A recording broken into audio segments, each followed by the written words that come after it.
Leo nawaletea story moja ya mwanadada mmoja ambaye alikuwa ni mashuhuri. Kwa jina anaitwa Ngola Anzinga Wandongo. Huyu dada Ngola Anzinga Wandongo alitawala kuanzia mwaka 1923 mpaka 1963, mwaka wa kufa kabla ya Kristo. Alitetea biashara ya utumwa kuanzia karne ya 15 kabla ya Kristo na kuendelea. Afrika Magharibi ilianza na kukabiliana na ukali wa biashara ya utumwa. Changamoto kwanza ilitoka kwa Wareno. Baadaye changamoto zilikuja kutoka kwa watu wengine wa Ulaya. Katika eneo ambalo sasa linajulikana kama Angola, kulikuwa na ufalme ulioitwa Ndongo. Kabasa ulikuwa mji mkuu wake. Wafanyabiashara wa Ureno waliweka shinikizo kubwa kwa ufalme huu. Baada ya mwaka 1608, kamanda wao mkuu wa jeshi alianzisha sera mpya ya ukandamizaji. Bento Cardoso alibuni mfumo ambapo kila Ndongo mashuhuri angemilikiwa na afisa wa Ureno, na alikuwa na jukumu la kupeleka idadi fulani ya watumwa kwa afisa huyo. Iwapo Ndongo mashuhuri atashindwa, yeye pia atakuwa mtumwa. Zaidi ya watu mashuhuri 100 walifanywa watumwa kwa mwaka mmoja.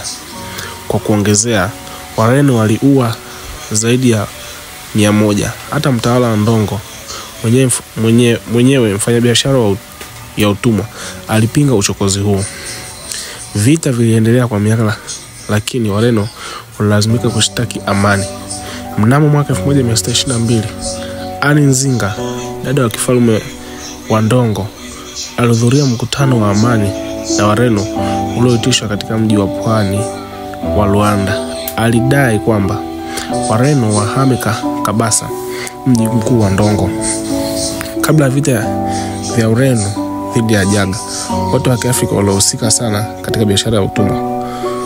Watu mashuhuri wote wa Ndongo ambao walikuwa vibaraka wa Wareno lazima warudi kwa uaminifu wao wa zamani kwa taji la Ndongo. Kwa upande wake, Nzinga aliahidi kukabidhi wafungwa wa kivita wa Ureno.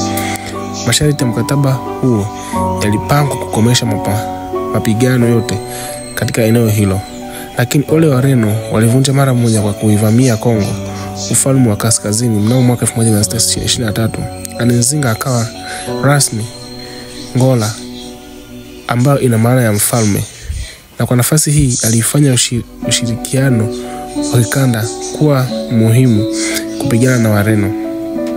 Hata alifanya sababu ya kawaida na Jaga. Ndongo ilitangazwa kuwa nchi huru mwaka uliofuata. Watumwa wote walioingia nchini walitangazwa kuwa huru kisheria.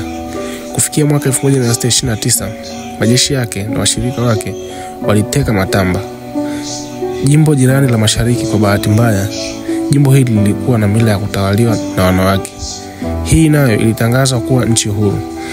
Muungano dhaifu na Jaga uliishia wakati mtawala wao alipomaliza na kumshambulia Matamba. Kwa bahati nzuri, mifarakano kati ya wazungu wa Holanzi walikuwa wakiingia sehemu ya Ureno ya biashara ya utumwa. Ilitengeneza fursa kwa Nzinga. Alianzisha muungano wa kimkakati na Holanzi, akiwashindanisha na Wareno.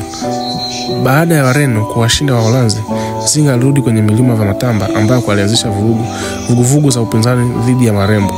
Mbinu moja ilikuwa kuwafanya askari watumwa weusi waende upande wake. Aliwaahidi ardhi na uhuru.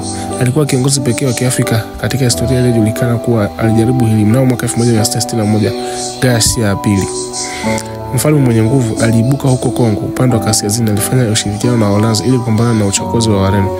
Kifo chake kilikuwa mwaka 1661. Kilimaliza enzi kuu ya utamaduni wa Kikongole huko Ndongo. Kifo cha Nzinga mnamo mwaka 1963 kiliashiria mabadiliko. Utawala wake wa ajabu na uzuri ulichelewesha tu jambo lisiloepukika. Asante sana kwa kunisikiza story hii. Kwa ajili ya kupata story nyingine na update mbalimbali za historia za kale, usiache kunifollow na subscribe kwenye channel yangu. Asante sana. Karibu. Bye.